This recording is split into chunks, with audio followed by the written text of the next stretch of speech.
മണ്ണിടിച്ചിലുമായി ബന്ധപ്പെട്ട് താമരശ്ശേരി ചുരത്തിൽ വിദഗ്ധ സംഘം പരിശോധന നടത്തി.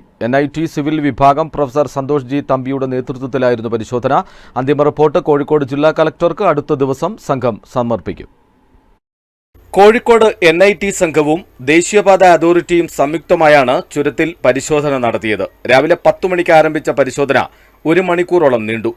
ഡ്രോൺ ഉപയോഗിച്ചാണ് പരിശോധന നടത്തിയത്. പ്രാഥമിക പരിശോധന മാത്രമാണ് നടന്നതെന്നും റിപ്പോർട്ട് ഉടൻ കോഴിക്കോട് ജില്ലാ കളക്ടർക്ക് സമർപ്പിക്കുമെന്നും NIT professor doctor Santhosh G Thampi പറഞ്ഞു. ജില്ലാ കളക്ടർ നമുക്ക് നിർദ്ദേശം തന്നിട്ടുള്ളത് ഒരു GPR സ്റ്റഡി നടത്താൻ വേണ്ടിയിട്ടാണ് ഇതുമായി ബന്ധപ്പെട്ട്.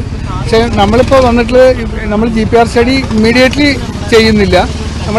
ഇന്നിപ്പോൾ വന്നതെന്ന് പറഞ്ഞാൽ ഇവിടുത്തെ ആക്ച്വൽ സിറ്റുവേഷൻ നോക്കാനും GPR ചെയ്തുകൊണ്ട് ഈ പറയുന്ന പ്രശ്നങ്ങൾ ഐഡൻറ്റിഫൈ ചെയ്യാൻ പറ്റുമോ അതോ വേറെ എന്തെങ്കിലും കാര്യങ്ങൾ ചെയ്യണോ എന്നുള്ളത് നോക്കാൻ വേണ്ടിയിട്ടാണ് വരുന്നത്. അപ്പോൾ നമ്മൾ ഇന്നിപ്പോൾ ഇവിടെ ഈ സ്ഥലം കണ്ടു. ഇനിയിപ്പോൾ ഇവിടുന്ന് വീണ മെറ്റീരിയൽസ് സ്റ്റാക്ക് ചെയ്തിട്ടുള്ള സ്ഥലം എന്ത് ടൈപ്പ് സാധനമാണ് വീണതെന്നുള്ളത് അറിയാനായിട്ട്, പിന്നെ മേലെ നമ്മൾ ചില ഈ ഗ്രൗണ്ടിൽ വേറെ ഫിഷേഴ്സ് ഉണ്ടോ എന്നുള്ളതൊക്കെ നോക്കേണ്ടതുണ്ട്. അപ്പോൾ അത് കുറച്ച് സമയം പിടിക്കും അതിന്.